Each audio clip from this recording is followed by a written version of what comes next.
Board of Commissioners General Session. It's good to be back. Today is Tuesday, September 16th, 2025. As a reminder, this is a public meeting and it's being recorded, so for those in the audience, if you can mute your devices, that would be great. We will first start with the Pledge of Allegiance led by Commissioner O'Grady. I pledge allegiance to the flag of the United States of America and to the republic for which it stands, one nation under God, indivisible, with liberty and justice for all.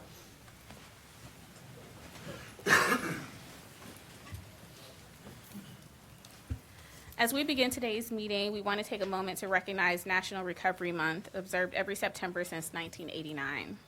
This month celebrates the strength and resilience of individuals in recovery, highlights the importance of evidence-based treatment and support, and honors the dedication of service providers, families, and communities who make recovery possible. Recovery allows individuals, families, and communities to heal, grow, and thrive together. It's a time to acknowledge the progress that's been made, share stories of hope, and reaffirm our commitment to supporting everyone on their journey toward healing and wellness. For more information about National Recovery Month or for resources to get help for yourself or a loved one, please visit the Substance Abuse and Mental Health Services Administration, SAMHSA, website at samhsa.gov. I'd also like to take a moment to recognize Hispanic Heritage Month, which takes place from September 15th to October 15th. This month is a time to celebrate the history, culture, and countless contributions of Hispanic and Latin communities. While we honor these communities throughout the year, this month gives us a special opportunity to highlight the ways they have enriched not only our nation, but also right here in Franklin County. As we celebrate, I encourage everyone to look for ways to support our local Hispanic and Latin-owned businesses and to engage with many events happening throughout the community this month. Small acts like shopping locally, attending cultural events, or simply learning more about the diverse voices in our community help strengthen the connections that make Franklin County such a vibrant and thriving place for all. All right, to the agenda. I can get approval of the minutes for the July 3rd, July 17th, and July 24th, 2025 briefing sessions, the July 1st, July 8th, July 22nd, July 29th, 2025 general sessions, and the July 22nd, 2025 administrative session. Move for approval of the minutes. Second. Moved and seconded, voting Commissioner O'Grady. Yes. Commissioner Boyce. Yes. Commissioner Crawley. Yes, Thank you. The minutes have been approved. thank you. First up, domestic relations. Resolution number 63025, resolution authorizing a second contract extension with Action for Children for parenting seminars in the amount of $45,623.40. Good morning, Commissioners. Alice Coughlin, Fiscal Manager for the Court.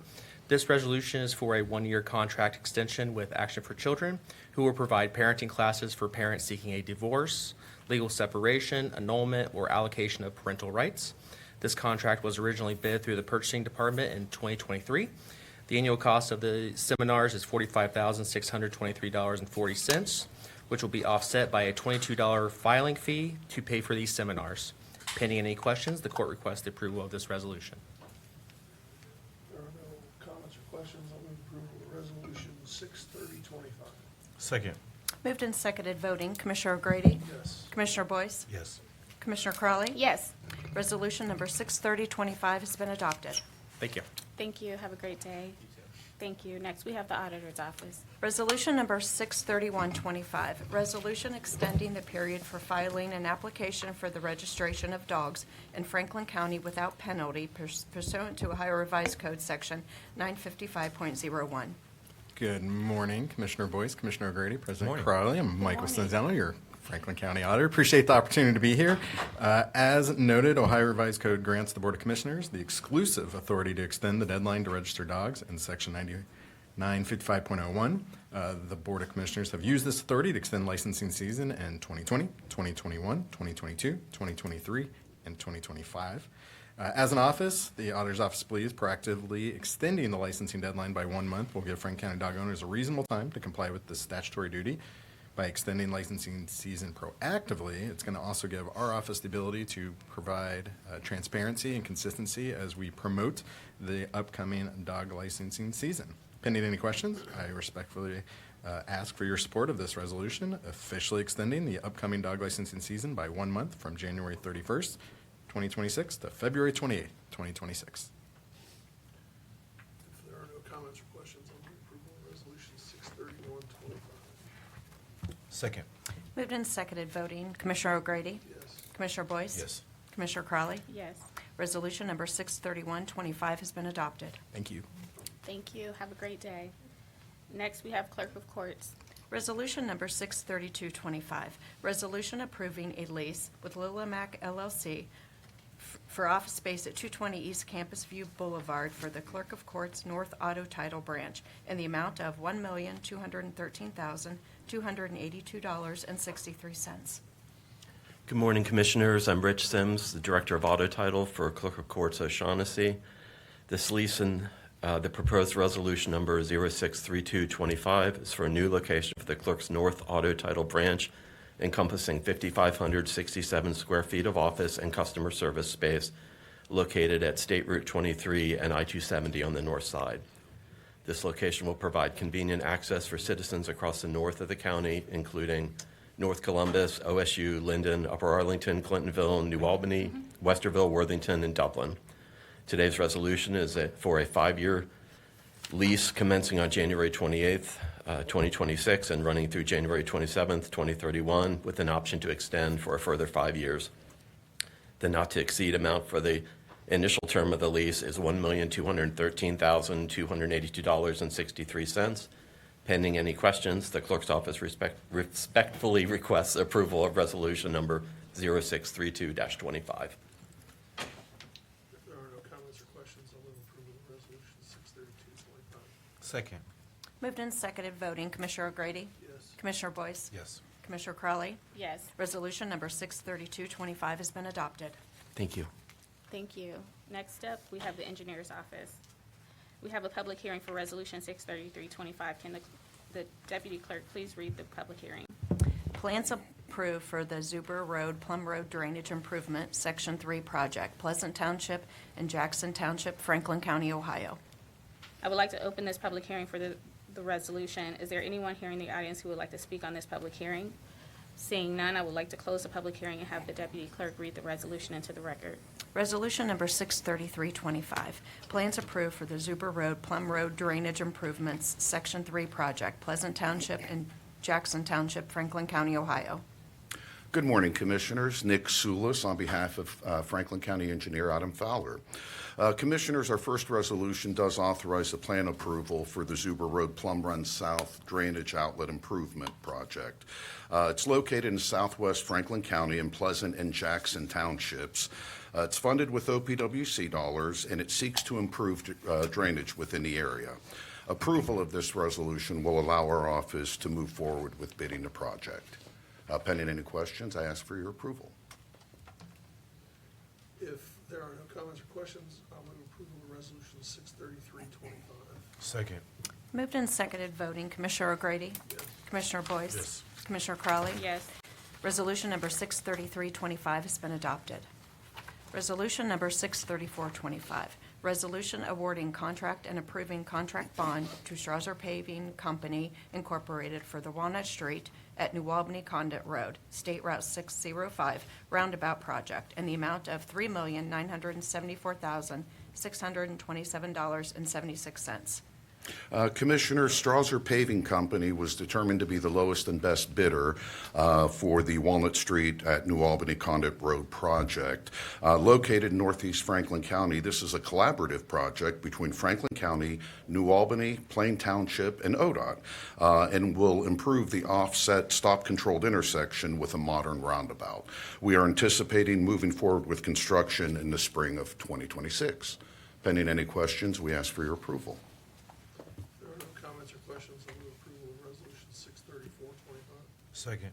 Moved and seconded, voting. Commissioner O'Grady? Yes. Commissioner Boyce? Yes. Commissioner Crowley? Yes. Resolution number 63425 has been adopted. Resolution number 63525, Wolpert Incorporated Consulting Engineers appointed to assist the Franklin County Engineer in performing engineering analysis for various bridges, Franklin County, Ohio, in the amount of $128,725. Commissioners, our next resolution seeks an approval of the contract with Wolpert, Inc. To provide bridge load rating services, specifically for 3 bridges, Beach Road over the Big Darby, King Avenue over Olentangy River, and Lithopolis-Winchester Road over the Big Walnut Creek. Wolpert is a local engineering firm and was chosen via the engineer's qualifications-based selection process. Pending any questions, we ask for your approval. There are no comments or questions. I'll move approval of resolution 63625. Second. 6:35. Oh, I'm sorry, 63525. Sorry about that. Thank you. Moved and seconded, voting, Commissioner O'Grady, Yes. Commissioner Boyce, Yes. Commissioner Crowley. Yes. Resolution number 63525 has been adopted. Resolution number 63625, resolution authorizing the Franklin County Engineer to enter into a contract modification with Burgess and Nyepel Incorporated for the Beach Road 0.0 over Big Darby Creek Bridge project, an increase of $143,583 for a revised contract amount of $437,687.69. Commissioners, this particular contract modification is necessitated by the fact that we need additional construction inspection services for the Beach Road over Big Darby project. There have been certain difficulties in the project. The bridge is actually in slightly worse condition than originally anticipated, so this contract modification will provide for those additional services. Pending any questions, I will ask for your approval. There are no comments or questions. I'll move approval of resolution 63625. Second. Moved and seconded, voting, Commissioner O'Grady, Yes. Commissioner Boyce. Yes. Commissioner Crowley. Yes. Resolution number 63625 has been adopted. Resolution number 63725, resolution authorizing the Franklin County Engineer to enter into a contract modification with Mead and Hunt Incorporated for the Frank Road 7.31 over Early Run Bridge project, an increase of $107,741 for a revised contract amount of $446,162. Commissioners, due to a need for detailed design services for utility relocations, we need to modify the agreement with Mead and Hunt for the Frank Road over Early Run project. The cost of these utility relocations and design services will be fully reimbursed by the utilities involved. So pending any questions, I ask for your approval. If there are no comments or questions, I'll move approval of resolution 63725. Second. Moved and seconded, voting, Commissioner O'Grady, Yes. Commissioner Boyce. Yes. Commissioner Crowley. Yes. Resolution number 63725 has been adopted. Resolution number 63825, preliminary allocation and final encumbrance of county motor vehicle license fee of $5 funds for the city of Bexley. Commissioners, the City of Bexley has submitted a request for license fee funds to pay for a portion of their OPWC loan payment on the previously completed Cassidy Avenue project, which ran from East Broad Street to Delmar Drive. The County Engineer's Office has viewed the proposed use of funds and has determined that they meet the allowable use. Pending any questions, I ask for your approval. If there are no comments or questions, I'll move approval of resolution 63825. Second. Moved and seconded, voting, Commissioner O'Grady, Yes. Commissioner Boyce, Yes. Commissioner Crowley. Yes. Resolution number 63825 has been adopted. Resolution number 63925, resolution requesting the Ohio Department of Transportation to reduce the speed limit on Hubbard Road, County Road number 140, and Roberts Road, County Road number 28, Brown Township and Prairie Township, Franklin County, Ohio. Commissioners, the County Engineer's Office received a request to study the speed limit on Hubbard Road and Roberts Road, beginning at Dellinger Road and continuing approximately 6,900 feet to the Franklin County-Madison County line. Engineer's Office, based on our review, has determined that a speed limit reduction from 55 miles an hour to 50 miles per hour would be appropriate. Pending any questions, we ask for your approval. If there are no comments or questions, I'll move approval of resolution 63925. Second. Moved and seconded, voting, Commissioner O'Grady, Yes. Commissioner Boyce. Yes. Commissioner Crowley. Yes. Resolution number 63925 has been adopted. Resolution number 64025, resolution requesting the Ohio Department of Transportation to increase the speed limit on a portion of Alum Creek Drive, County Road number 392, Madison Township, Franklin County, Ohio. Commissioners, this particular stretch of Alum Creek Drive begins just north of John Glenn Avenue and continues approximately 1,200 feet northerly to the intersection at London Groveport Road. Again, we received a request to study the speed limit, and we have determined that a speed limit increase, in this case from 35 miles per hour to 45 miles per hour, would be appropriate, as it will be consistent with the other stretches of Alum Creek Drive along this area. Pending any questions, I ask for your approval. If there are no comments or questions, I'll move approval of Resolution 64025. Second. Moved and seconded, voting, Commissioner O'Grady? Yes. Commissioner Boyce? Yes. Commissioner Crowley? Yes. Resolution number 64025 has been adopted. Resolution number 64125, resolution requesting the Ohio Department of Transportation to reduce the speed limit on Rickenbacker Parkway West, County Road number 922, Hamilton Township, Franklin County, Ohio. Commissioners, this stretch of Rickenbacker Parkway West begins at the Franklin County-Pickaway County line and continues approximately 5,800 feet to the City of Columbus Corp limit.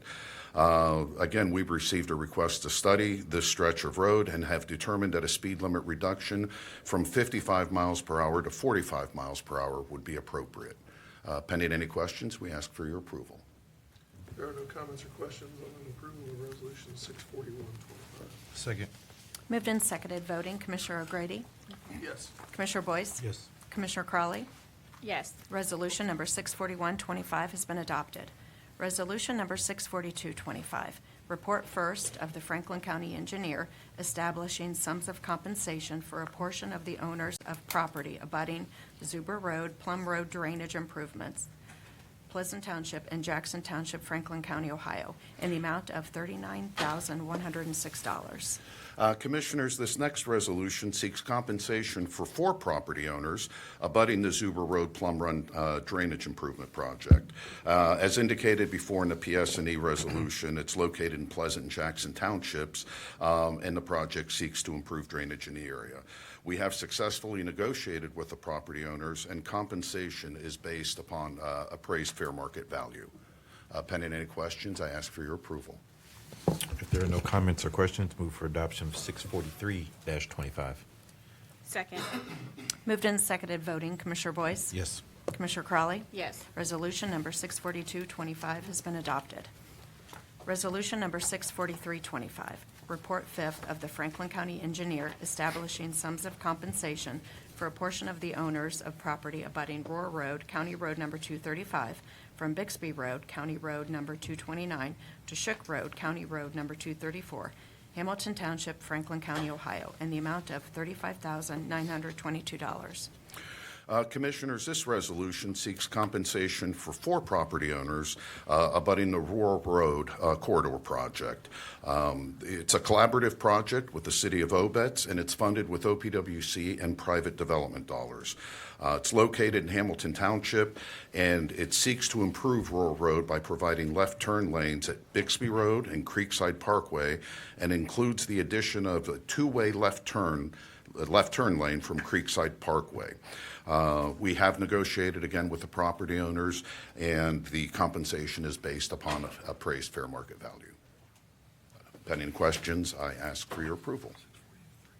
If there are no comments or questions, I'll move approval of Resolution 64325.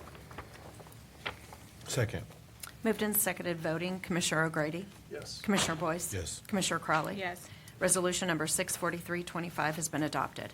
Resolution number 64425, report sixth of the Franklin County Engineer establishing sums of compensation for a portion of the owners of property abutting Roar Road, County Road number 235, from Bixby Road, County Road number 229, to Shook Road, County Road number 234, Hamilton Township, Franklin County, Ohio, in the amount of $116,689. Commissioners, this next resolution again deals with the Roar Road Corridor project. In this instance, we have been unable to agree with the property owner, and we do recommend that appropriation proceedings be initiated for the acquisition of this parcel in order to keep the project on schedule for construction. We have and will continue to work closely with the prosecutor's office, and negotiations will continue with the property owners throughout the pendency of the litigation. Pending any questions, I ask for your approval. If there are no comments or questions, I'll move approval of resolution 64425. Second. Moved and seconded voting, Commissioner O'Grady? Yes. Commissioner Boyce? Yes. Commissioner Crawley? Yes. Resolution number 64425 has been adopted. Resolution number 64525, report forth of the Franklin County Engineer establishing sums of compensation for a portion of the owners of property abutting Cook Road, County Road number 80, from Carl Road, County Road number 76, to Cleveland Avenue, County Road number 75, Clinton Township, Franklin County, Ohio, in the amount of $79,654. Commissioners, the next 11 resolutions, including this one, deal with the Cook Road corridor improvement. It runs from Carl Road to Cleveland Avenue. It's located in Clinton Township and the city of Columbus, and it seeks to improve Cook Road by adding curb and gutter, sidewalks, a shared use path, storm sewer improvements, and lighting. This project involved a total of 80 parcels, and we are grateful that we have successfully negotiated with 70 of them. In this particular resolution, seeks compensation for 16 of those property owners abutting the project. So pending any questions, I ask for your approval of this resolution. If there are no comments or questions, move approval of resolution 64525. Second. Moved and seconded voting, Commissioner O'Grady? Yes. Commissioner Boyce? Yes. Commissioner Crawley? Yes. Resolution number 64525 has been adopted. Resolution number 64625, report fifth of the Franklin County Engineer establishing sums of compensation for a portion of the owners of property abutting Cook Road, County Road number 80, from Carl Road, County Road number 76, to Cleveland Avenue, County Road number 75, Clinton Township, Franklin County, Ohio, in the amount of $1,401.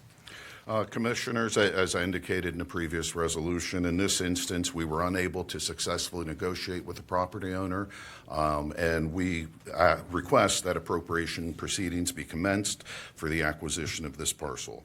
As always, we have worked and will continue to work with the prosecutor's office throughout the pendency of the litigation, and will continue to attempt to work with the property owners. Pending any questions, I ask for your approval. If there are no comments or questions, move approval of resolution 64625. Second. Moved and seconded voting, Commissioner O'Grady? Yes. Commissioner Boyce? Yes. Commissioner Crawley? Yes. Resolution number 64625 has been adopted.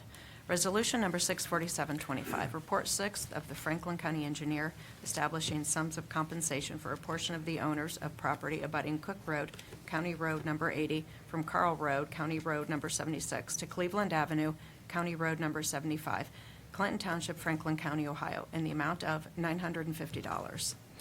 Again, Commissioners, the same issue here. We've been unable to successfully negotiate with this property owner. Pending any questions, I ask for your approval. If there are no comments or questions, I'll move approval of resolution 64725. Second. Moved and seconded voting, Commissioner O'Grady? Yes. Commissioner Boyce? Yes. Commissioner Crawley? Yes. Resolution number 64725 has been adopted.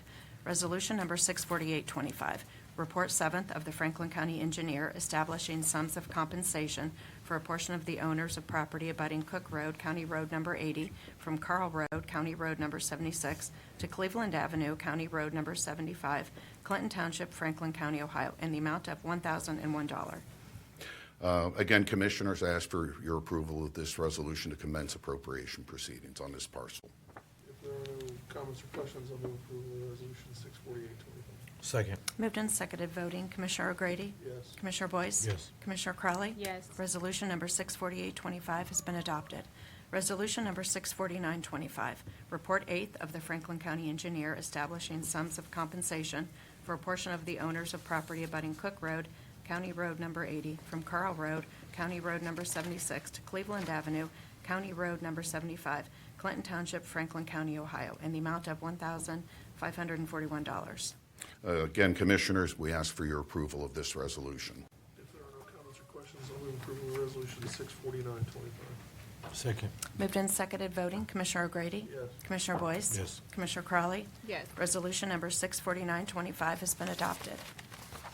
Resolution number 65025, report ninth of the Franklin County Engineer establishing sums of compensation for a portion of the owners of property abutting Cook Road, County Road number 80, from Carl Road, County Road number 76, to Cleveland Avenue, County Road Number 75, Clinton Township, Franklin County, Ohio, in the amount of $675.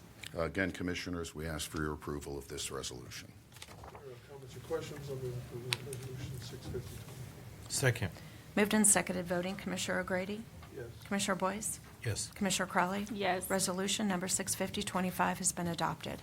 Resolution number 65125, Report 10th of the Franklin County Engineer establishing sums of compensation for a portion of the owners of property abutting Cook Road, County Road number 80 from Carl Road, County Road number 76 to Cleveland Avenue, County Road number 75, Clinton Township, Franklin County, Ohio, in the amount of $2,923. Commissioners, we ask for your approval of this resolution. There are no comments or questions. I'll move approval of resolution 651-25. Second. Moved and seconded, voting Commissioner O'Grady, Yes. Commissioner Boyce. Yes. Commissioner Crowley. Yes. Resolution number 65125 has been adopted. Resolution number 65225, Report 11th of the Franklin County Engineer establishing sums of compensation for a portion of the owners of property abutting Cook Road, County Road number 80 from Carl Road, County Road number 76 to Cleveland Avenue, County Road number 75, Clinton Township, Franklin County, Ohio, in the amount of $300. Commissioners, we ask for your approval of this resolution. If there are no comments or questions, I'll move approval of resolution 652-25. Second. Moved and seconded, voting Commissioner O'Grady, Yes. Commissioner Boyce. Yes. Commissioner Crowley. Yes. Resolution number 65225 has been adopted. Resolution number 65325, Report 12th of the Franklin County Engineer establishing sums of compensation for a portion of the owners of property abutting Cook Road, County Road number 80 from Carl Road, County Road number 76 to Cleveland Avenue, County Road number 75, Clinton Township, Franklin County, Ohio, in the amount of $300. Again, Commissioners, we ask for your approval of this resolution. There are no comments or questions. I'll move approval of resolution 653-25. Second. Moved and seconded, voting Commissioner O'Grady, Yes. Commissioner Boyce. Yes. Commissioner Crowley. Yes. Resolution number 65325 has been adopted. Resolution number 65425, Report 13th of the Franklin County Engineer establishing sums of compensation for a portion of the owners of property abutting Cook Road, County Road number 80 from Carl Road, County Road number 76 to Cleveland Avenue, County Road number 75, Clinton Township, Franklin County, Ohio, in the amount of $300. Again, Commissioners, we ask for your approval of this resolution. There are no comments or questions. I'll move approval of resolution 654-25. Second. Moved and seconded, voting Commissioner O'Grady. Yes. Commissioner Boyce. Yes. Commissioner Crowley. Yes. Resolution number 65425 has been adopted. Resolution number 65525, Report 14th of the Franklin County Engineer establishing sums of compensation for a portion of the owners of property abutting Cook Road, County Road number 80 from Carl Road, County Road number 76 to Cleveland Avenue, County Road number 75, Clinton Township, Franklin County, Ohio, in the amount of $300. Again, Commissioners, we ask for your approval of this resolution. There are no comments or questions. I'll move approval of resolution 655-25. Second. Moved and seconded, voting Commissioner O'Grady. Yes. Commissioner Boyce. Yes. Commissioner Crowley. Yes. Resolution number 65525 has been adopted. Resolution number 65625, Report 14th of the Franklin County Engineer establishing sums of compensation for a portion of the owners of property abutting Frank Road, County Road number 125 at Brown Road, County Road number 142, Hardy Parkway Street, and Frank Road, County Road number 125 at Brown Road, Township Road number 142, Franklin Township, Franklin County, Ohio, in the amount of $36,275. Commissioners, this final resolution seeks compensation for one property owner along the Frank Road at Brown Road, Hardy Parkway Street, and Frank Road at Brown Road. This project is located in southwest Franklin County in Franklin Township and in the city of Columbus. It's funded with ODOT safety dollars, and it seeks to improve safety at an existing signalized intersection and an existing stop-controlled intersection. They'll be replaced with modern roundabouts. This matter was referred to the prosecutor's office for the initiation of appropriation proceedings earlier in the summer. We have successfully negotiated with the property owner and seek to award them additional compensation based upon appraised fair market value. Pending any questions, I ask for your approval. If there are no comments or questions, I'll move approval of resolution 656-25. Second. Moved and seconded, voting Commissioner O'Grady. Yes. Commissioner Boyce? Yes. Commissioner Crowley? Yes. Resolution number 65625 has been adopted. Thank you very much, Commissioners. I appreciate your patience with these. The Cook Road corridor especially, we have to clear the right-of-way before the end of the month, and we've been working closely with the Prosecutor's Office Civil Division in order to accomplish that. So I appreciate your patience, and everybody else's. Thank you. Have a good one. Thank you. Sheriff's Office. Resolution number 65725, resolution authorizing a transfer of appropriations and a purchase order for the return of prisoners. Good morning, Commissioners and County Administration. Albert Smith, Assistant Finance Director for the Sheriff's Office. Commissioners, this resolution authorizes the transfer of appropriations in the amount of $38,185.35 to cover necessary expenses incurred in the pursuit and transportation of prisoners. These appropriations cover the expenses for transporting prisoners during April, May, and June of this year. The itemized monthly reports have been submitted and approved by the Sheriff.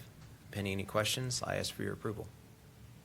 There are no comments or questions. I move approval of Resolution 65725. Second. Moved and seconded voting, Commissioner O'Grady? Yes. Commissioner Boyce? Yes. Commissioner Crowley? Yes. Resolution number 65725 has been adopted. Thank you, Commissioners. Thank you. Next, we have the Franklin County Data Center. Resolution number 65825, resolution authorizing a sales agreement with American Medical Imaging LLC for the procurement of VueXView software and radiography equipment in the amount of $23,148.63. Good morning, Julie Lust with the Data Center. The Data Center and the Coroner's Office are partnering to replace the outdated radiology unit with a modern X-ray platform that will allow mobile, efficient processes and the secure transmission of digital images. Pending any questions, we respectfully request your approval of this resolution. There are no comments or questions. I move approval of Resolution 65825. Second. Moved and seconded voting, Commissioner O'Grady? Yes. Commissioner Boyce? Yes. Commissioner Crowley? Yes. Resolution number 65825 has been adopted. Resolution number 65925, resolution authorizing a contract with Navia Incorporated for professional services associated with the upgrade of the existing on-base environment in the amount of $19,608. Thank you. And OnBase is a content management and workflow solution that's used by the Auditor's Office and Child Support Enforcement. This upgrade is necessary to ensure a reliable and secure environment with the most up-to-date features. Pending any questions, I request your approval of this resolution. There are no comments or questions. I'll move approval of Resolution 65925. Second. Moved and seconded voting, Commissioner O'Grady? Yes. Commissioner Boyce? Yes. Commissioner Crowley? Yes. Resolution number 65925 has been adopted.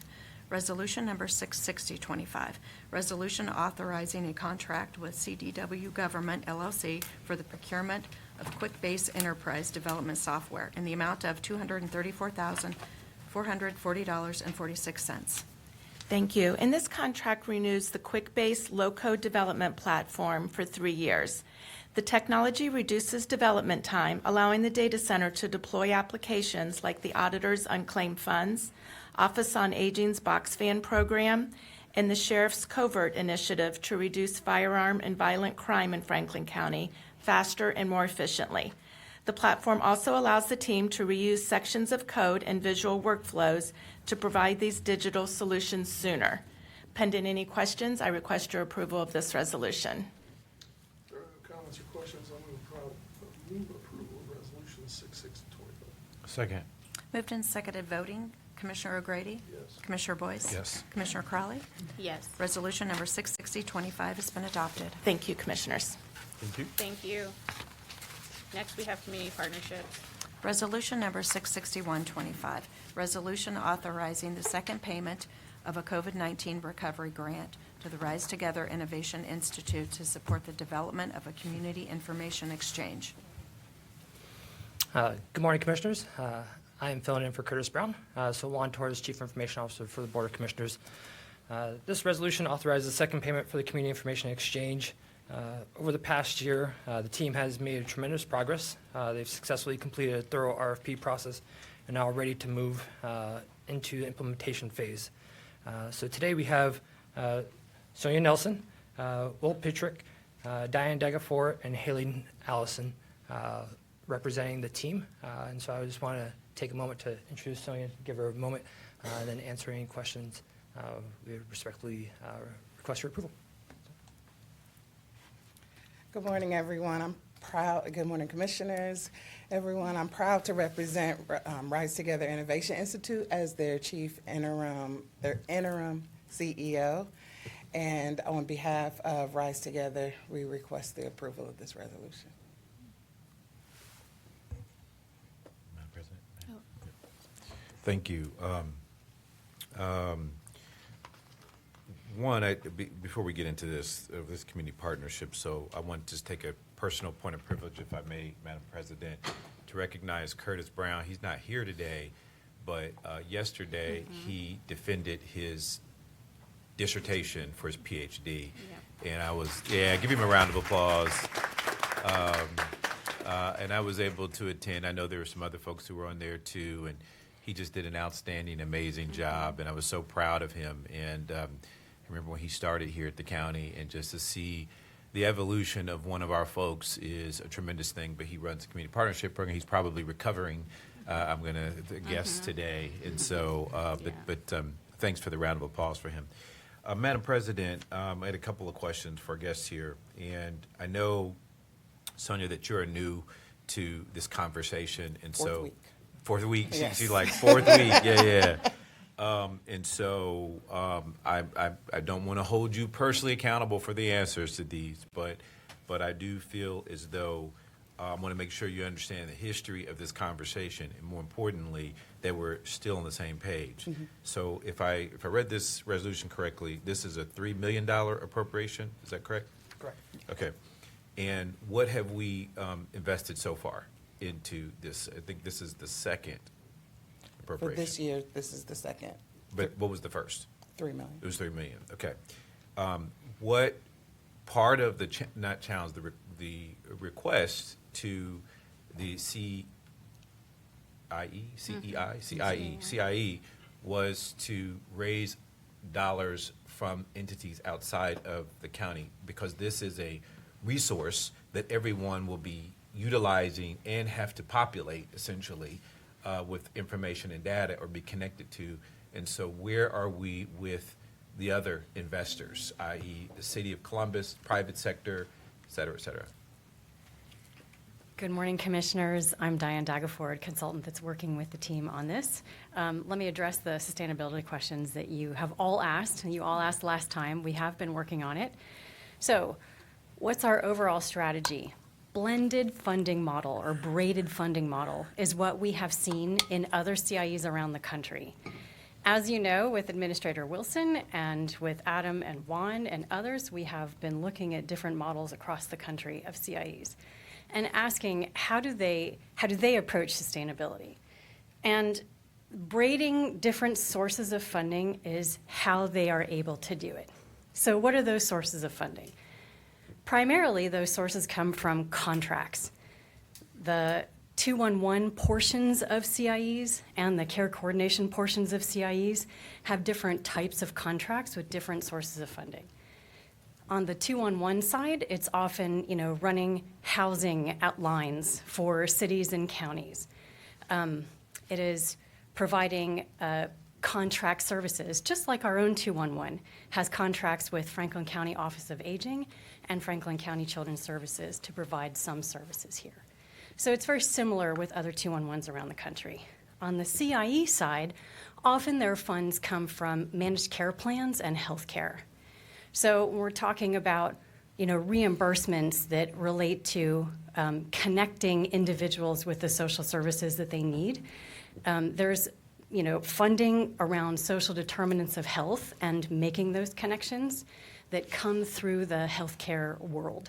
So as you know, phase 2 is healthcare for us. Phase 1 is community-based organizations. So as we work through our braided funding plan, we're starting on the 211 side and outsourcing services side of the equation, and laying the foundation for managed care organization reimbursements, healthcare reimbursements, et cetera, in phase 2. Madam President? Absolutely. Yeah, but I want to be clear. You focus, and I appreciate that, on the sustainability element of this conversation. That's definitely been something that this board has emphasized. However, what I'm asking really is about the enabling creation investment. The price tag for this entire endeavor, if I remember correctly, was let's just say a large seven-figure number. And I believe the requirement was that we would initiate and invest, and this is a very serious resource for this community. We all can agree on that. Anytime you are creating the type of data-oriented system that will allow us to attack certain challenges in our community, it has meaning that has a really good return. However, the real question is the upfront cost too. And so it was my understanding that the city or private sector was also, funds are supposed to be raised to support the colossal size of that budget, because what I'm worried about is that the county becomes, there's the man. Give him another round of applause, everybody. There he is. Yeah. We're clapping for you, Curtis. Yeah. You missed the acknowledgement of your defense of your dissertation earlier. I wasn't sure if you were coming today. And so you did a great job, sir. Yeah. Yeah. You look very PhD-ish today. Yeah. Doc, should we start to call you doctor now? Don't or? do it yet. Don't. Okay. Oh, he better than me. Well, don't think you're leaving the county now. Don't think you don't start sending applications, the resumes out. Okay. That's right. Hold you to that. Love it. That's right. You heard the commissioners are going to hold you to that. We'll cut your water off, man. All right. Back to business. And so it's really important that as we build this system, that the county is not holding the burden of the price tag. And if it were a smaller price tag, maybe that'd be the case. But that is such a colossal build out, and the resources so massive of what it'll be. There have to be other partners. We cannot, and I don't want to continue to invest if the other resources aren't there to finish the building of and that is a serious endeavor. And so where are we on the other investors, the city of Columbus, the private sector? This will be $6 million into the system, and I know we're not even a third of the way there for the complete build out. And I don't want to get caught up in the county carrying that burden of that full cost when that would just make it unaffordable, and we shouldn't have started it if we can't get that. And I believe that was a requirement as part of for this appropriation. So that's what I want to focus on. I want you to focus your response on. Sure. So as you mentioned, the city is an important part of this. And the city has legislated $5 million of funds that are going through Rise Together as our fiscal partner for this initiative. We have received so far from the city $2 million. I'm looking at Haley. That's right. And we have another $3 million that is coming over the next 2 years. Thank you. And so the city's funds are 100% committed, and we are working through the process similar to the process that we're working through with you. So the city has committed, and it's $5 million companion funding to this, and we've already received $2 million, and we're on track to receive the remaining $3 million from the city. In addition to that, as you know, this is under the Columbus Partnership, and the last time Kenny was here, and you all had a conversation about the partnership and its role in working with the largest employers in the region, and getting them involved in funding this initiative going forward. And of course, as you pointed out, there are startup funds, and then there are ongoing operational funds. From the startup funds perspective with the county and the city, that's the catalyst that gets this moving. But for long-term operational support, it's very clearly understood among the team that, the county is not the ongoing funding strategy. As I mentioned, it's a braided funding approach, and the partnership plays a key role in helping us secure one of those strands of braid, if you will, which is funding from corporate foundations, corporate philanthropy, and investments from private companies. So one of the examples of that is how we're working with 211. I think that you all have, discussed with Administrator Wilson, the plan to integrate 211 with the CIE. We've seen that be a very successful model across the country. The partnership is excited about that coming together of these two, very synergistic, if you will, initiatives.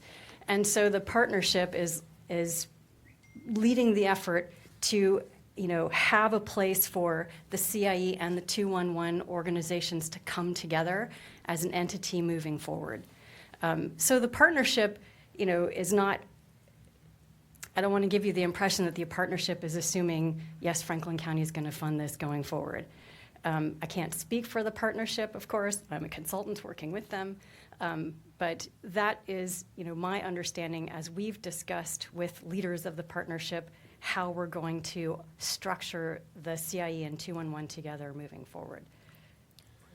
I know you have a comment, Administrator Wilson. Real quick, I just want to follow up on what you just said.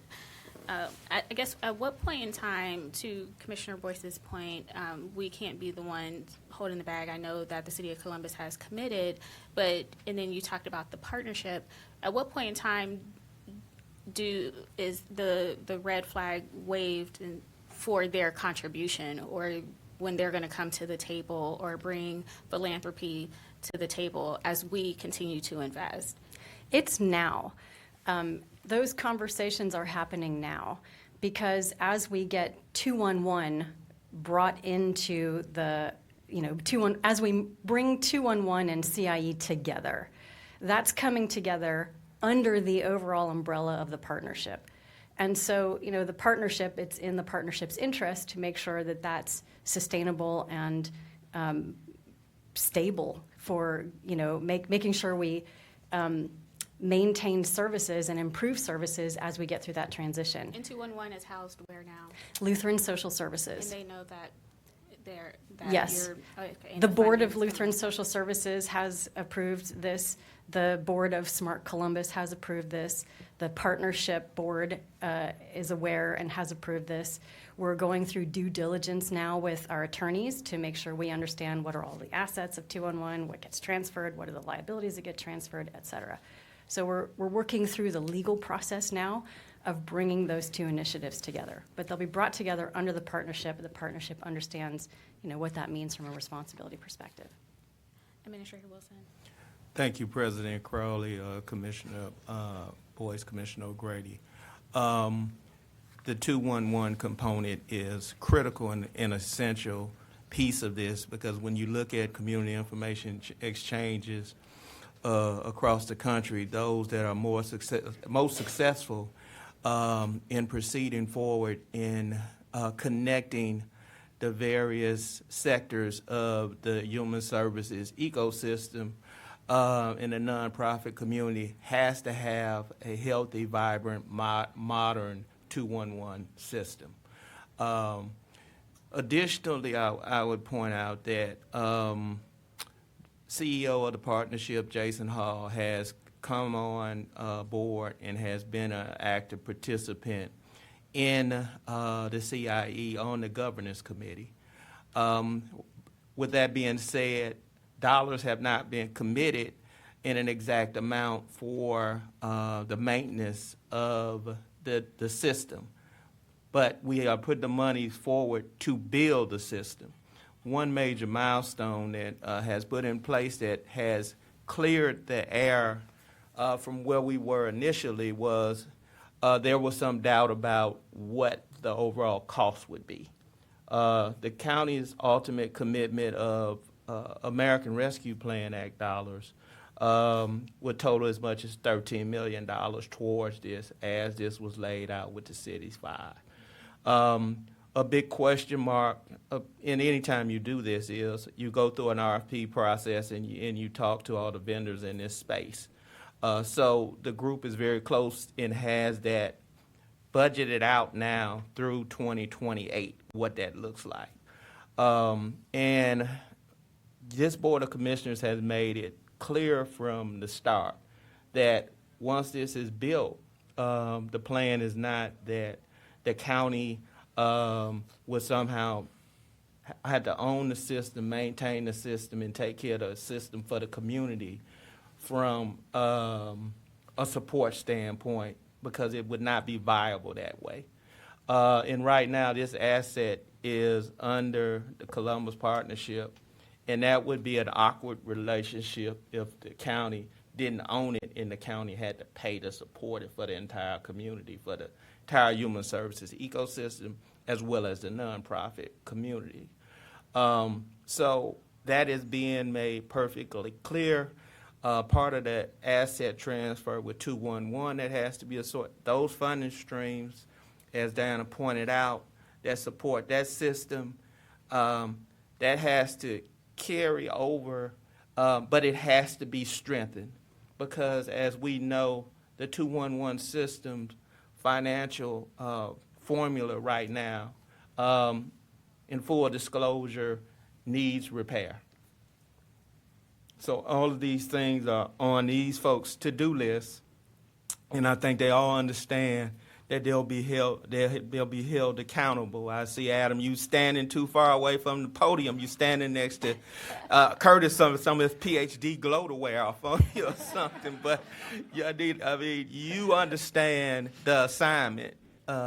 You do understand the assignment of what we have to accomplish here. And as you know, I say this lightheartedly, but it's not a laughing matter, because on the back end of this is our residents receiving the services that a community information exchange can provide that we don't have right now. And if we move forward and we don't have this in place, post the things that we've learned in the 5 years of COVID and the challenges that this entire sector is facing, we have to be as efficient and effective and innovative as possible in making these systems work for the residents. Madam President, do you want to add something, DC? Please, go ahead. I just wanted to make sure, as we're talking about 211, I think that 211 is also funded by Job and Family Services as well, still with the city, if that funding structure is still in place, in addition to, I think 211, I think we share that responsibility too, last time I checked. 211 has multiple funding Yeah. sources. There are probably 8 different funding sources. Yeah, so I think we're I one don't of the remember funders. all of them off the top of my Yeah, head, I but think there we're one are of the some funders of county. the 211. I just wanted to make sure that we, Yeah. as we're talking about braiding funding. But my question is, and I'm gonna look to you, Adam, because I haven't really been involved, so I don't understand. I apologize. We got a communication from the state regarding, just making sure that we are doing things properly as it relates to data. It was just like a standard thing. Can we have a conversation with you? Because I want to make sure the clearances on the data that we can be shared is cleared through myself, the HHS team, the county administrator, because I don't want folks, though this is a really important product, I don't want folks to get ahead of us, because we will be the ones liable for. Thank you. Do you want to respond more? So, to address your question, DCA Bivens, we have met on a couple of different areas. So one, we met with, we brought in HHS agencies to do an understanding of the community information exchange. So that way they can start looking internally on processes within the agencies. I think one of the first conversations, one of our members is actually in DC, not here today, but leading the data readiness group. So representatives from JFS and Office on Aging and CSCA, we've started the conversations internally. So we truly understand some of the concerns from the state and the risks of data. We've also reached out to the state to actually communicate with the state about what is happening in Franklin County, because this is not just in Franklin County, this is probably happening in communities across the state. So yes, so myself and then also some of the technology leaders. So we had the initial brief, and then we've been working with starting up the roadmap later on. So there's not been any discovery or data inside of the county, because that would be what we discussed in 2026, 2027, but at least starting to communicate the program and understanding. Probably the closest organization right now is the Office on Aging, who does utilize 211 for aging services and referrals. And they've identified that currently the technology is a challenge for them. And so that is something that is truly within our control. So we've just, and this is within the last 2 weeks, 3 weeks. So this has not been. Right, and I yes, was just yeah, told that yeah. you all, like, there's someone going to look at something. If I can just be engaged, and I don't know who goes to see what, I can just be engaged in that just because it seems like we want to make sure that from this, the bulk of the data from the county is, I just kind Yep. of want to see what you all are seeing, that's all. Thanks. Madam President, may I? Absolutely. Thank you. I wanted to respond to some of the comments by Administrator Wilson. And I think they're important for this conversation. And those of you who I know you're new to this conversation, I want you to pay close attention to what I'm saying, because I think what Administrator Wilson, you described as the sustainability component from the private sector sort of taking that mantle and really being required. But the reality is, you know, that's always the theory. You know, I feel like when we go out and we do these big projects, it theoretically, it always, well, we're going to seed it and build it, enable it, and then we're going to rely on sustainability from this structure out here. But inevitably, we end up right back here, and the county becomes the sort of bailout or the sort of system to sort of maintain it when there is trouble in the economy. And so I'm trying to prevent that. You know, right now, you know, we are considering a variety of requests that are substantial, and they mirror this kind of agreement from a big picture standpoint. And so I don't want to underestimate. And then when we put in 13 million of a effort like that, you know, we can say it's owned jointly by the private sector, but ultimately it's our investment, and we have the responsibility, or at least we feel the responsibility to ensure that becomes what it's supposed to be. And so I'd take that, yeah, we may not own the physical aspect of the system, but we own the responsibility of why it is and what it is and how the information is being used. And so I don't underestimate this sort of push for why it is important to have a real sustainability plan in place and to demonstrate that the partners, to the point that was made earlier, that the partners are willing to put funds on the table. When we talked about it some time ago, the idea was that we would put our funds in, and that would be used as leverage to require those entities to also invest. And then the next phase of investment, we try to check that box off: private sector, City of Columbus, other partners, and then we go to this next phase. I don't want to slow up the big idea of progress, because that's what RISE is all about. It's those big ideas that can be system changing, system altering, life altering for the county, and so I'm with it.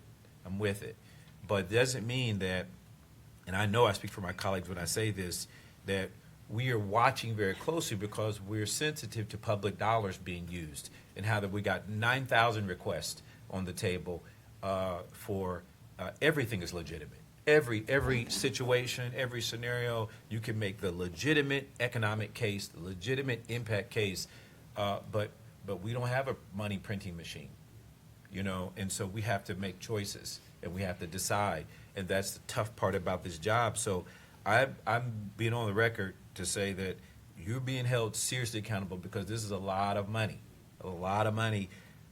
big results possibly, but right now we're just building. And a lot of it is theory, and a lot of it is hope that, you know, the systems will come together. But But Administrator Wilson, the notion that the private sector will fill in and sustain it, that is that's the theory and the idea, but ultimately, we're always the ones that everyone comes to. And I was a city council member in Columbus for 10 years. They don't get those kind of requests like we do. They have different challenges, different issues, but when it comes to the sort of human services-based things, we get those big number requests that, are compete with our other interests. And so I'm sensitive to this because this is not a small endeavor in any kind of way. This is the single largest thing that we're investing in terms of human services. And it's a data system that, it's going to help us carry out our strategy better, but the public may not see those results for some time. And so that's a hard sell sometimes. When you build a library, you go to the library, you see it, it's resource, whatnot. This is something that everybody won't get to see and touch, but the results will be important down the road. That's and so we're carrying that bag. And so that's why, and this is, by the way, we've been saying this stuff since this conversation started. I just feel like I wanted to take the time to zero in on it once again because a lot of new players at the table, and we've got some in our system here. We've got some new folks that I feel like, we need to make sure that the conversation is being had in the right way. But I'm telling you, I'm going to support this today, but I'm going to come down even harder on I want to see how those funds are being spent. We're up to $6 million now. I think we deserve an accounting of those funds and where things are going, how the next $3 million are going to be spent. I want to know if RISE is getting an administrative fee off of that and whatnot, which I don't have a problem with, but I want to understand exactly how the dollars are being spent. I'm sure we've got that, but and I know we've been out for a little while, so maybe that's kind of percolated through the system, but we will be following up, and I want to get with you all on a more private level. It's not private, it's all public, but I want to have an opportunity to really zero in on where things are because it's a lot of money, and when we give it to you, that means somebody else isn't getting it. And believe me, that it's a log jam of agencies out there that have legitimate needs, even to just sustain. They're in sustainable mode, and that's where we are. It is. I don't think bail them out, but that's what's happening. But I feel like to your point, I feel like I need to know what the contingency plan is as you are moving forward and you're asking them, to be at the table and or to bring dollars to the table for sustainability. What is the contingency plan if they don't? What is the motivation? What is the motivation for them to, if we want them to be altruistic, right, and do this out of the goodness of their hearts because we know that this is a community need. But if people know that the county is always at the table, what is the incentive for them to be at the table with a significant investment, not just a few twos and fews? And so what is the contingency plan if they don't come to the table, or if they do and it's modest, it's not what the numbers you were looking for, because they have requests too, just like we do, they just don't have as many or as much. And so, I want you all to be thinking, I know you have been meeting with my team on a regular basis or quarterly basis, but I want to know what does the contingency plan look like over time? As you both are speaking, I have the perception that you're thinking that the primary source of funding would be corporate philanthropy. That's what I'm perceiving from what you're saying. If it's the hospital systems, correct. If it's the hospital systems or corporate, I'm thinking it's going to be the people who would be utilizing the CIE or would benefit from it, which could be the hospital systems as they are seeing.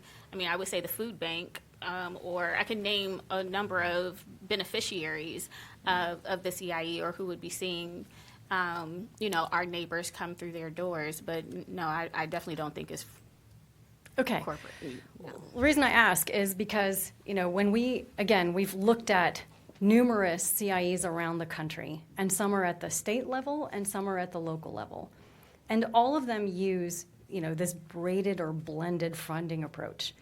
And some of those braids are grants, but very few of the CIEs around the country rely on grants for operations because they understand, just as you said, it's not predictable. Sometimes it's a large grant, sometimes it's a small grant. You can't count on those kinds of dollars for ongoing operations.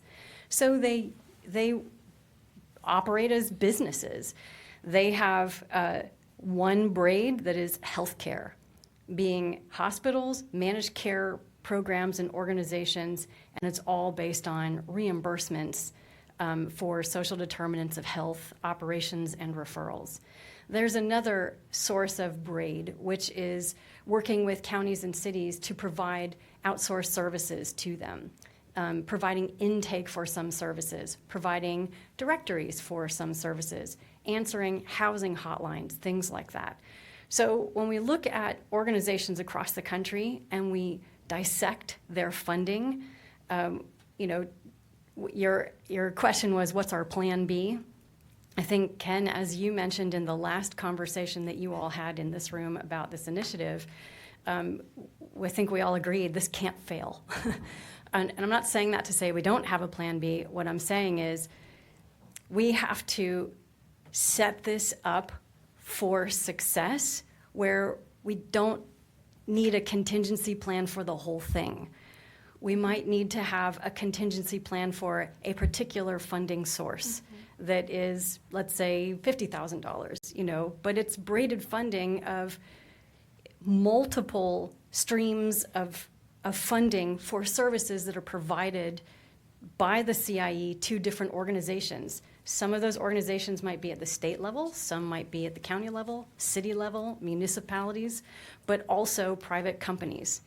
I'll give you one example of a private company that provides low-income housing. It's in their interest to make sure their residents can pay their rent. They have something that's just like 211 that they pay for internally. That's the kind of thing that we have an opportunity to reach out to those companies and say, outsource that to this organization. Don't pay for that service on your own. So I think there are a number of opportunities to be able to sustain ongoing funding and build those collaborations that we need to make this successful by being entrepreneurial and using that braided funding approach. I do think there's a role for corporate philanthropy for things like sponsoring upgrades for a small, let's say, I know, Joy, you've talked many times about the small CBOs, the small nonprofits that don't have the kind of infrastructure, technology infrastructure to be able to engage in data sharing the way that we envision for this. That's where corporate philanthropy, either through dollars or through donations of their employees' time, can be really valuable and really helpful. That's another aspect of the braid of the funding. But it's a combination of all of those things. And that's a picture that is coming into focus as we get the vendor onboarded. We know now what our costs are, what our fundraising target is, what our entrepreneurial target is, what our current sources are through 211 as a starting point, and engaging in those conversations with those potential partners and keeping all of you in the loop as we evolve that business plan. Just so you understand, Commissioner Boyce, we do have enough funding to manage the build, the go-live, and the ongoing operations through 2028 with county funding and city funding and being good stewards of the dollars. That gives us, let's say, a year, 12 months of runway to start building those partnerships, getting those contracts in place for that funding. Yeah, I hope that helps to answer some of your questions. It does, and I'm really glad you said that last part because that's where that's the only thing I was gonna go to is that it's one thing to have a plan. It's another thing to then begin to implement the plan so that it works. And so those potential relationships, those business relationships are really, I think, important now to kind of see where we are, get them, the managed care opportunities that exist. We've got a number of agencies that are struggling in that in various ways themselves. And so now is the time to have those conversations. On the corporate philanthropy part, What I was more referring to is the build out, the opportunity, because they, just like us, they get in, you can sell a one-time investment better than you can ongoing programmatic need and support. So what I was referring to was, this, put the $3 million in, the city's putting its money in, but also make sure the private sector is showing investment and ownership of this conversation too. And it puts you in position for the business relationship exchange to actually be in place, because like you said, of the natural sort of relationship that could occur. So I love that you're thinking about that. I love that that's where you are and that's where you're headed. And I want to know more about that as you go, who we're talking to, how the conversation is going, and kind of where we can amplify our support for that relationship. And I just want to say, I appreciate all of the context. Being new in this role, I'm not new to the work of the CIE. In my previous role, I was a member of the Care Coordination Council, and I think I would call myself very big on accountability. These kind of initiatives are vital in order for economic mobility to happen. And I don't take it,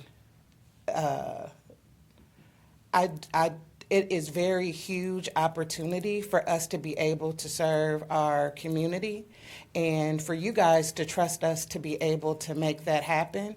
So our role for Rise Together is also to be in support of Smart Columbus. So they don't feel as if they are doing this alone. So I want, while we're talking about Smart Columbus and the effort of the CIE, there's another layer with us with Rise Together of making sure that not only is it's a wonderful program and delivers what it's supposed to, but sustainability is extremely important because you trusted in us and you invested in us. Sure.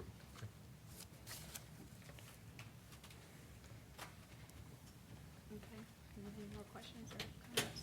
I have none. Okay. Thank you. Is it just me, or is Curtis standing different today? He's got his jacket buttoned up, I feel like he looks taller today or something, Hey, you get a PhD, and this is how it is? Commissioner Boyce, I feel the same thing. You notice that? He glowing. Yeah. I mean, he's glowing. President Crowley, Commissioner O'Grady, Commissioner Boyce.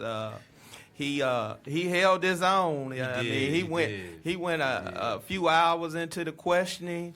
I hope my comments helped. I had to thank Jackson State University for pouring into you and how great you have been. One thing though, Curtis, as I said in my comments when they opened it up to supporters, was that what I admired in you going through the process was your resiliency, because there were times where it was tough and you knew that the expectations were on you when you made those trips to Jackson, Mississippi as a part of this PhD program, and at the same time you stayed commitment and on task with Franklin County serving our residents in administering the community partnership program. Being able to be focused in those two major areas, everyone's not built for that. But you proved that you could take on both of those things at the same time. So your resiliency and grit is to be commended, because I know PhD programs are not a joke at all. That's why fewer than 5% of folks even carry such a title. So to go through that process is something to be admired. Being a person of color, you are in an elite group of individuals to be where you're standing right now. So speaking on that, I'm speaking as county administrator, and for county administration's part, I couldn't be prouder to have you representing us. And Team Franklin County is very important to me, and it's built upon people like you that are going the extra mile for our residents. So I just want to publicly, again, state that proud of what you was able to accomplish, and we look for even greater things where you can take that PhD and benefit the 1.36 million residents working in community partnerships for the next 10 plus years or however long you decide to stay in your what capacity here. So thank you, Board, for Well, letting the only me thing speak. I would add to that is the content of his dissertation, too, is something that, while zeroed in on HBCU experience for a segment of our population, it could apply at Franklin County. It could apply in government. It could apply, and I really listened closely. I couldn't stay on the whole time. I stayed on for like an hour and 15 minutes or so, but I had another thing. But, I thought, man, this research is something I'm interested in just because it's something that we need to think about in the county. And we've done a lot of work in investing in our benefits to accommodate certain opportunities for families. But it's the kind of research that you provide that gives us the ability to do more, I think. And we look in places that we probably haven't thought about the experience of being a part of this family and this team and delivering the public service. So again, I just echo Administrator Wilson's comments and just saying congratulations. It was amazing. I was in awe the whole time, and every time they asked you a question, it's like you couldn't wait to give them that response, and you just thought of everything. And I kept thinking to myself, is he reading something, or is he just that well versed about this stuff? Obviously, you were just that well versed about it. But so congratulations, man. Yeah.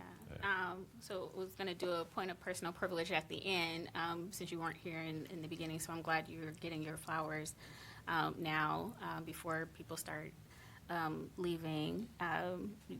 Congratulations. You did a wonderful job. Sam, I couldn't stay on. I came on late and had to leave early.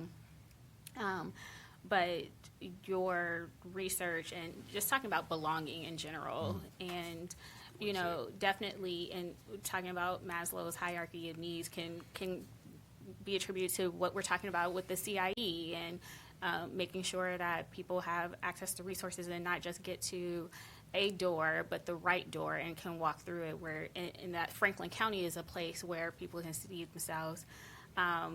Even though your research wasn't about Franklin County, what your research it was about absolutely pertains to Franklin County, working at Franklin County and creating a space where people feel welcome and that they belong. And so you did an absolutely phenomenal job yesterday.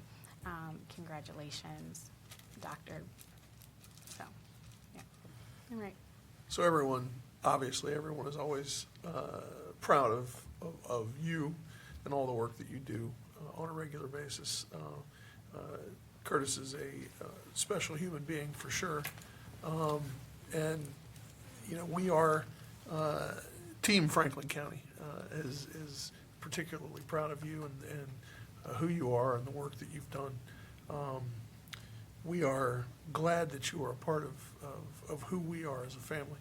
So thank you for stepping up and making all of us proud. Thanks to all of you I know my brain has been crazy the past few years, but I've tried my best to do my best here at Franklin County. I love this place, and thank you all for your support. Of course, Commissioner Boyce, you've been a mentor to me since graduate school, and Commissioner Crawley, you've been my state representative before. You were here, and Commissioner Brady, you were just like somebody, one of my neighbors from back in West Virginia.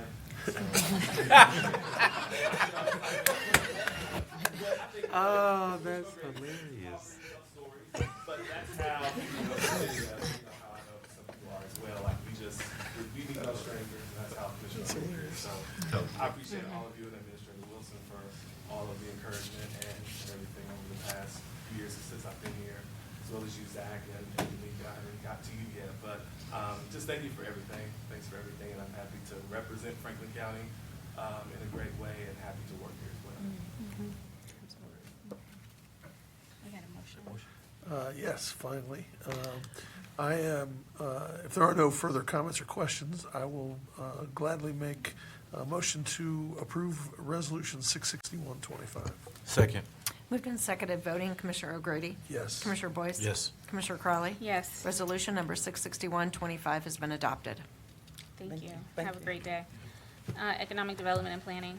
Resolution number 66225, resolution authorizing an assignment and assumption of the Community Reinvestment Area Agreement between Franklin County, Continental Hills LLC, and Magendie Holdings LLC. Good morning, Commissioners. Robin Moorhead, Assistant Prosecuting Attorney on behalf of Franklin County Prosecutor Shayla Favor. This resolution conditionally approves an assignment and assumption of an existing Community Reinvestment Area Agreement between Continental Hills LLC and the Franklin County Board of Commissioners.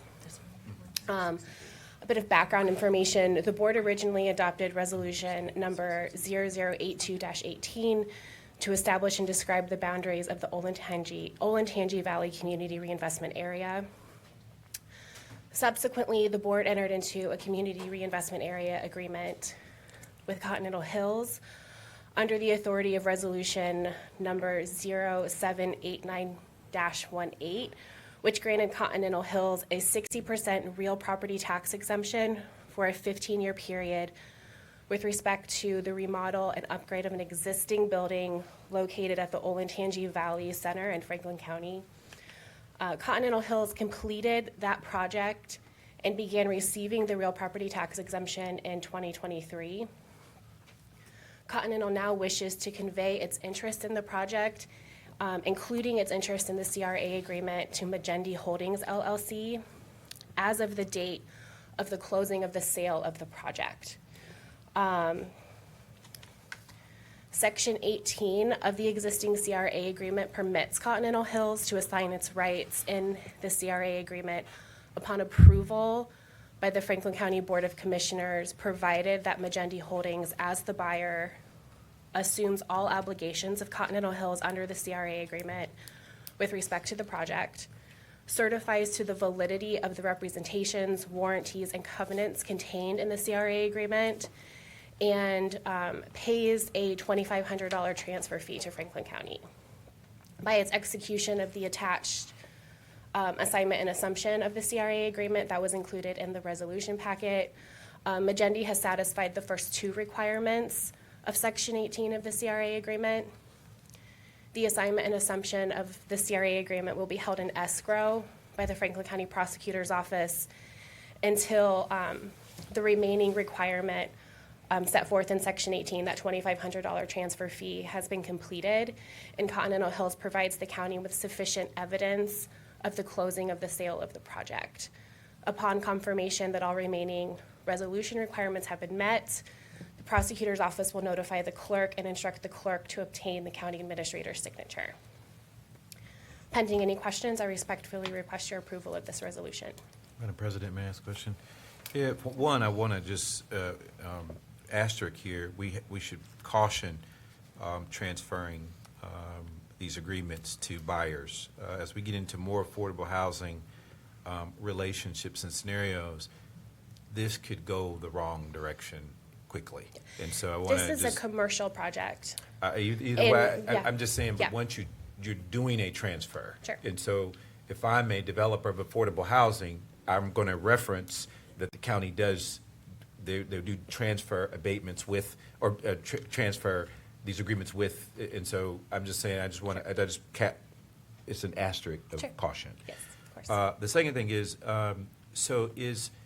are they just getting the remaining years of the original agreement? Yes. Okay. Yes, so. And what is that?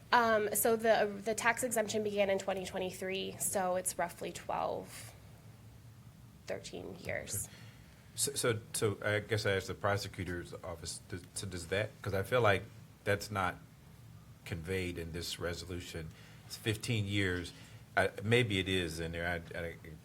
I haven't seen it all the way through, but if it's just 12 years of remaining years left, shouldn't it just say that in the resolution? We can certainly include that information in future resolutions. Yeah, I mean, the CRA agreement approved a 15-year tax exemption And the tax exemption began in 2023. So yeah, we can specify further Yeah, the remaining it should years. just be clear on the remaining years. Sure. For that. You don't want their clock to begin at 15 because that's the reference in the resolution. But other than that, all right. Oh, sure. Good morning, Janine Hummer, First Assistant on behalf of Prosecutor Favor. Just so it's clear, what is in the resolution currently, and because it references the CRA, which is the document that is attached, we are covered with regard to the limitation of how many years are left. But in the future, we can make sure that addition is put in. But it doesn't change what is the legal obligation. Thank you. They're assigning their remaining rights in the CRA agreement, and the remaining rights would be the remainder of the timeframe for the tax exemption. Right, I got that. I got that. Yeah, I got that. It didn't say that, but I got it. Okay, if there are no further comments or questions, I will move approval of Resolution 66225. Second. Moved and seconded voting, Commissioner O'Grady? Yes. Commissioner Boyce? Yes. Commissioner Crowley? Yes. Resolution number 66225 has been adopted. Thank you. Resolution number 66325, resolution approving a second amendment to office lease with Columbus Downtown Development Corporation for the lease of office space at 50 West Town Street in Columbus, Ohio, in the amount of $461,011.84. Good morning, Commissioners. Jesse Armstrong, Assistant Prosecuting Attorney, on behalf of Franklin County Prosecutor Shayla Favor.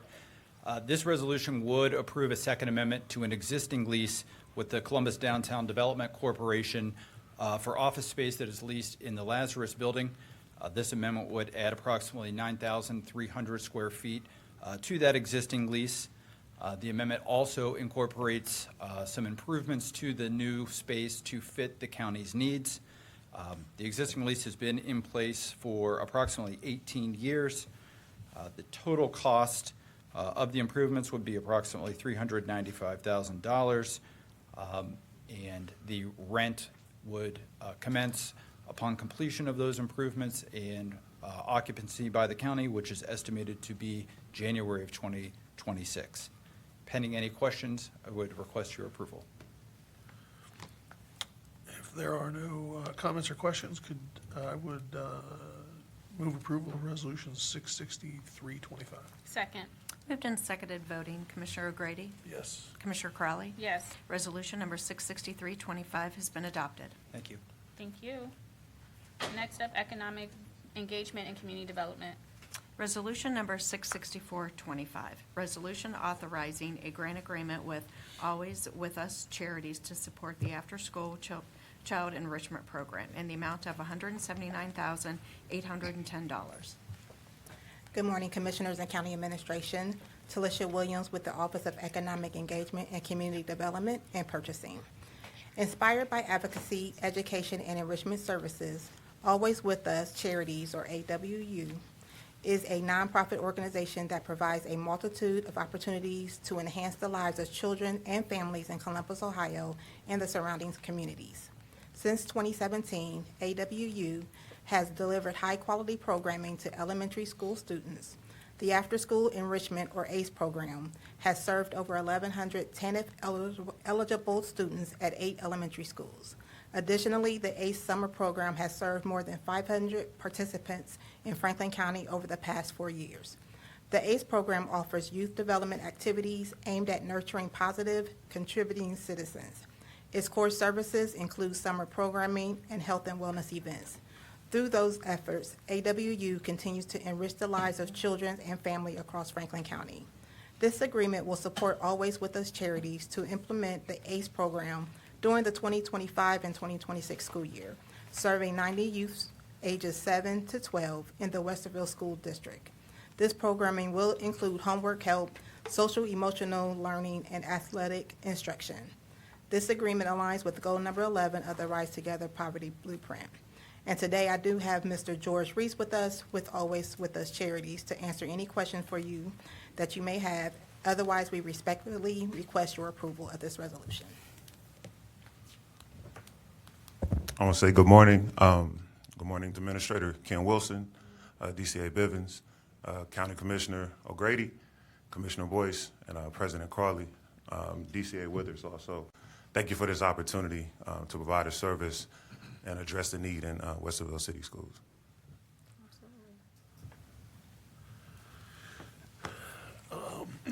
Well, this is certainly a need.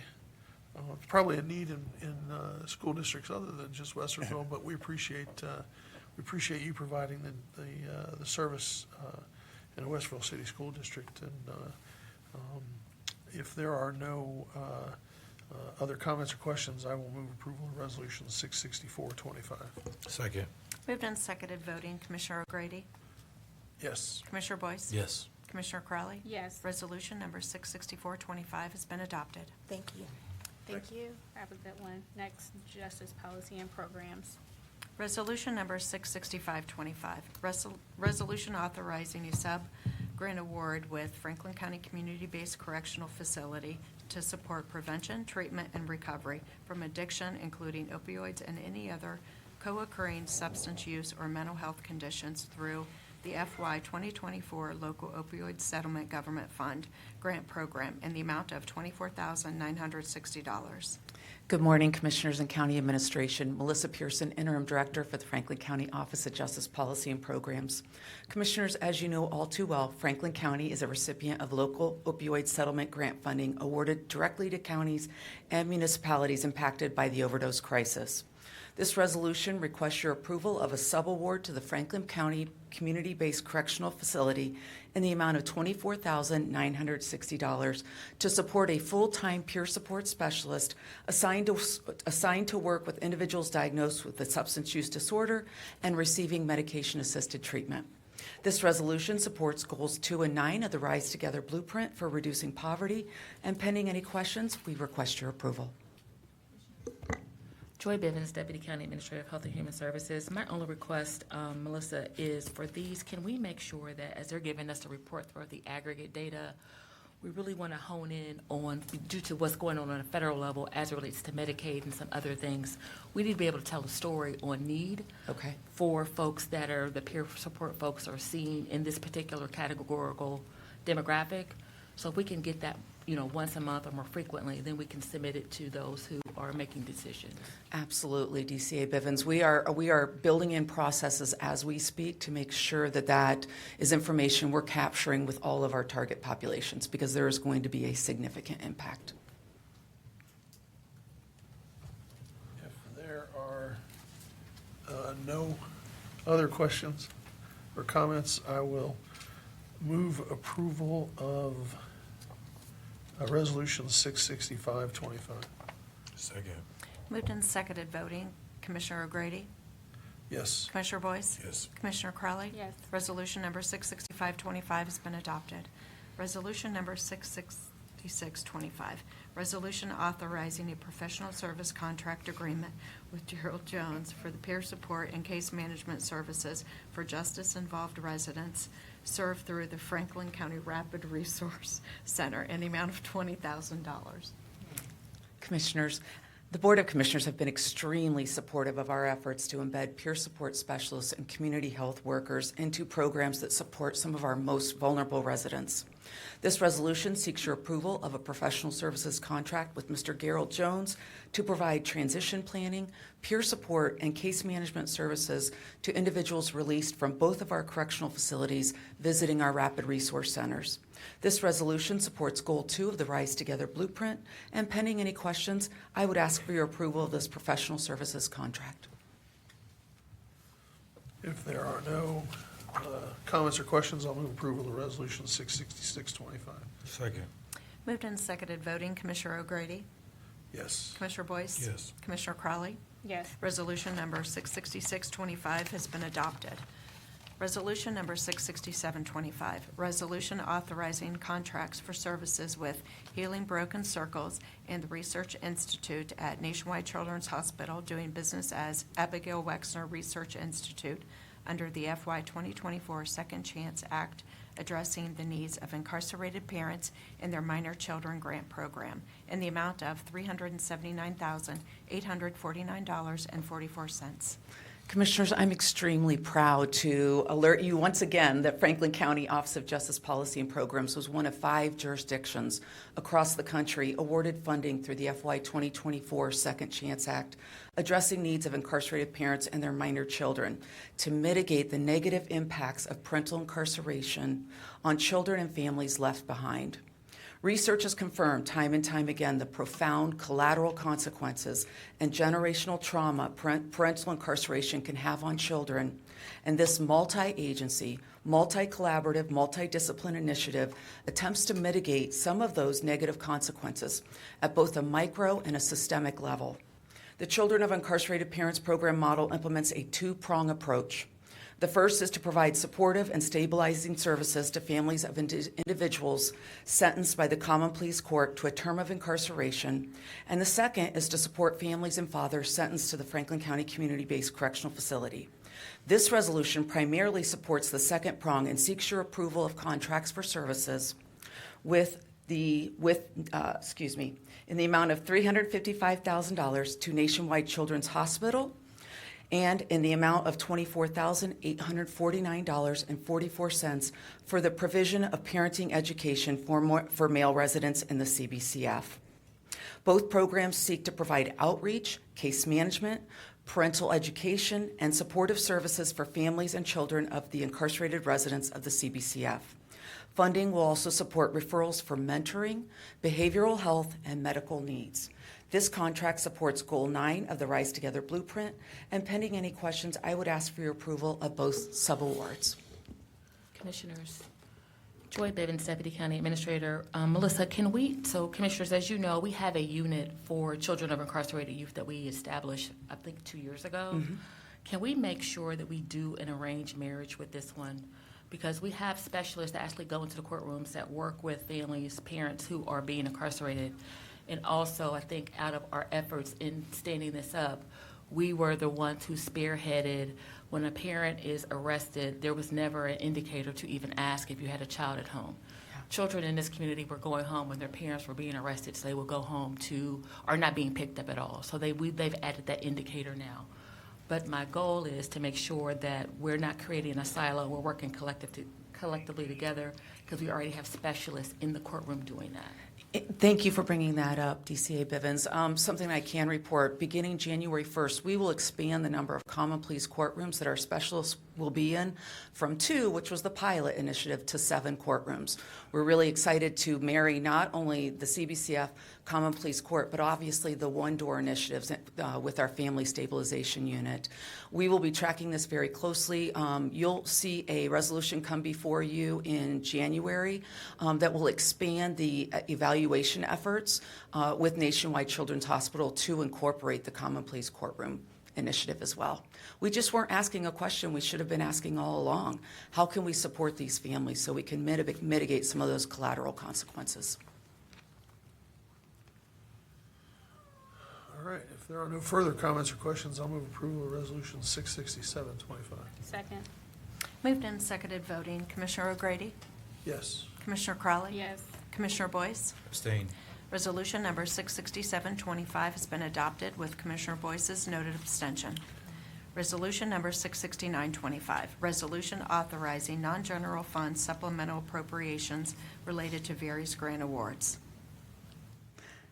Thank you. The Office of Justice Policy and Programs is requesting supplemental appropriations from non-general fund, to support our targeted community alternatives to prison grant in the amount of $112,824, and the one-door earmark through the Justice Assistance Grant in the amount of $963,000. This grant was awarded after the 2025 budget process, and so we are seeking those appropriations to be moved into the Justice Program Fund. Pending any questions, we would ask for your approval. If there are no comments or questions, I'll move approval of Resolution 669-25. Second. Moved and seconded voting. Commissioner O'Grady?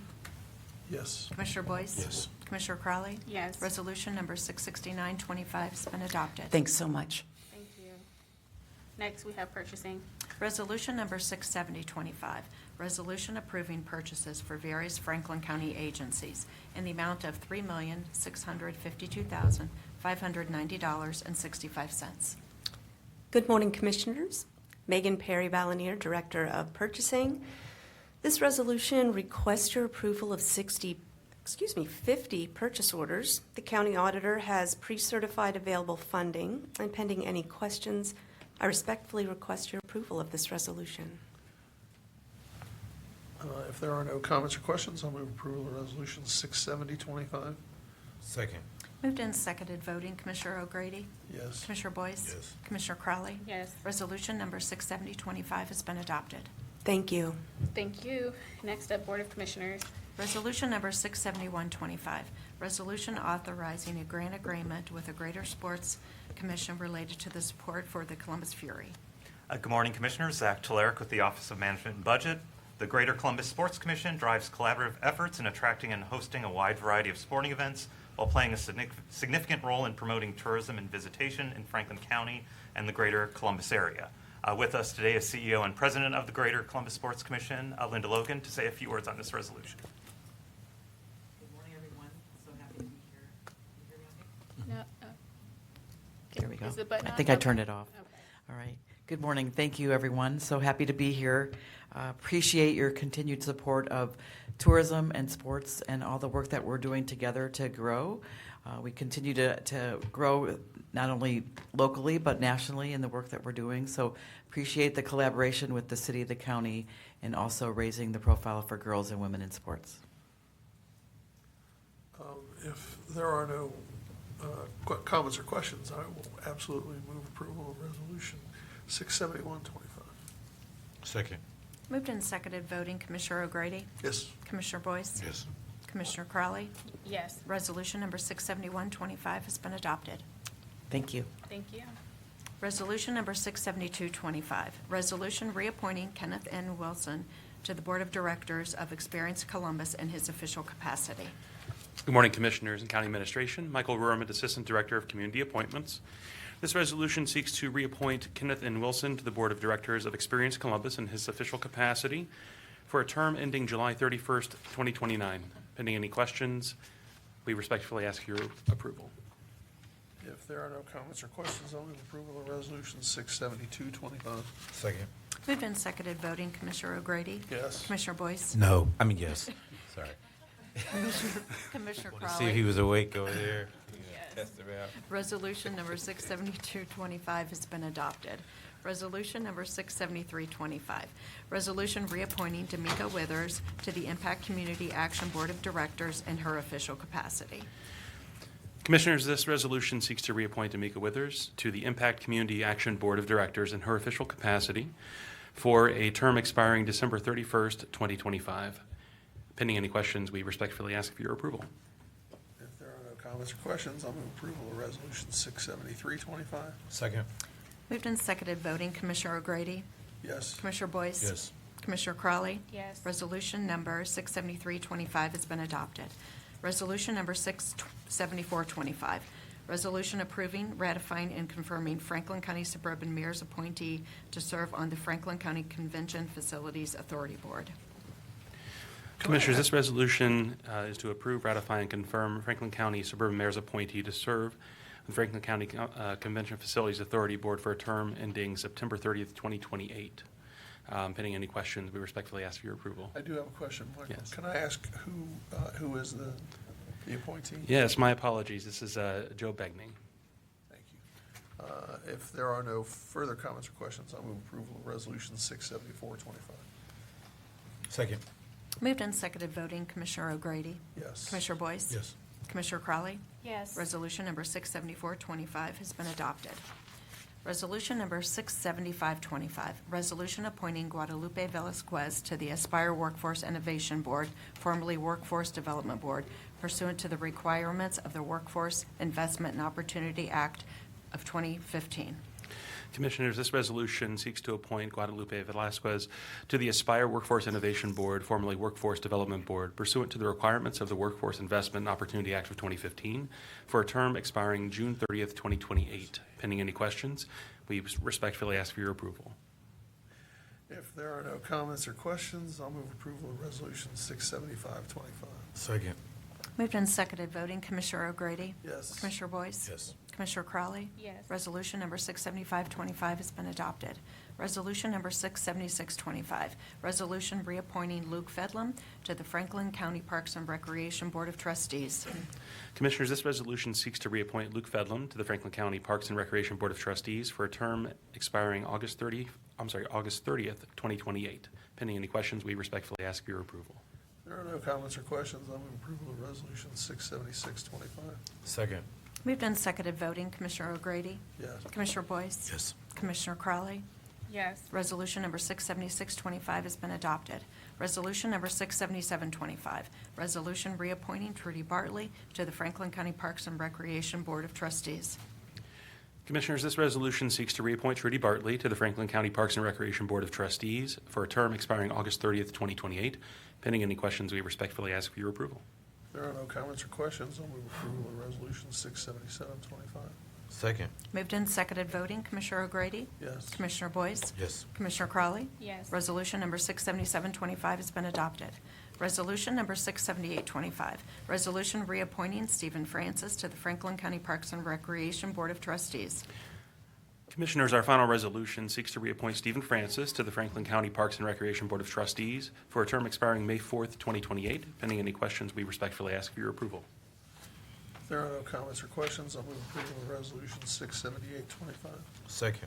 Moved and seconded, voting Commissioner O'Grady? Yes. Commissioner Boyce? Yes. Commissioner Crowley? Yes. Resolution number 67825 has been adopted. Thank you. Thank you. Madam Clerk, are there any generalizations today? Yes, I have 6. Case number ANX 26-25, an expedited Type 2 annexation petition. Number ANX 2625 was filed with the Franklin County Economic Development and Planning Department on August 11th, 2025.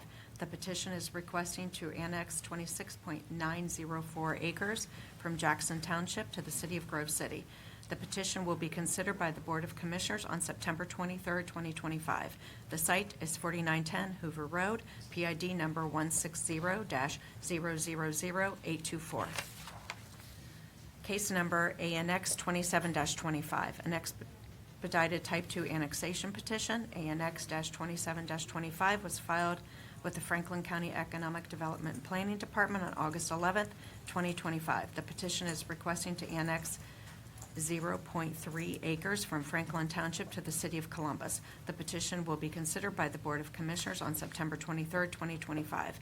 The site is 2562 Briggs Road, PID number 140-003516 and 140-003517. Case number ANX-28-25, an expedited Type 2 annexation petition. ANX-28-25 was filed with the Franklin County Economic Development and Planning Department on August 11th, 2025. The petition is requesting to annex 111.2 more or less acres from Madison Township to the city of Canal Winchester. The petition will be considered by the Board of Commissioners on September 23rd, 2025. Site 5593 Hayes Road, PID number 181-000039. Case number ANX-30-25, an expedited Type 2 annexation petition.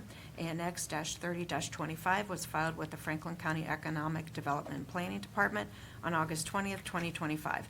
The petition is requesting to annex 182.0 acres from Hamilton Township to the village of Lockbourne. The petition will be considered by the Board of Commissioners on September 30th, 2025.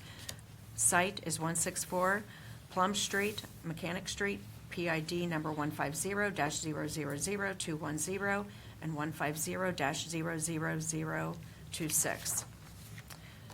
Resolution number 56925, authorizing a contract modification number 1 and extension number 1 with Envy by Inventory Optimization Solutions LLC for an inventory management solution, was adopted by the Board of Commissioners on July 22nd, 2025. A clerical error in the name was found in number 1 of the Be It Resolved clause, necessitating the addition of NV Buy to reflect the complete title of NV Buy Inventory Optimization Solutions LLC as reflected in the resolution, title, and contract. The data center was notified of this correction. These actions are being journalized as directed by the county administrator. The 2 documents presented to each of you today have been sent to your offices via email and are being journalized as required under the respective resolutions. Resolution number 39224, intergovernmental agreements. Resolution number 96224, authorizing the county administrator to approve and execute contracts not to exceed $350,000 per contract. The clerk's office has been tracking each item signed by the county administrator under these authorities as required by the resolution. The list provided to you will be captured in today's meeting minutes.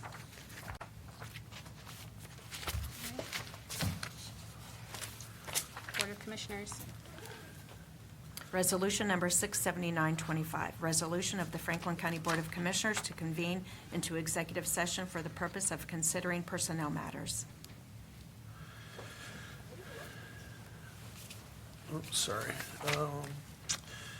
I'd like to move to convene into executive session to consider the appointment, employment, dismissal, discipline, promotion, demotion, or compensation of a public employee or official. Second. Moved and seconded voting, Commissioner O'Grady? Yes. Commissioner Boyce? Yes. Commissioner Crowley? Yes. Resolution number 67925 has been adopted. We are now in executive session.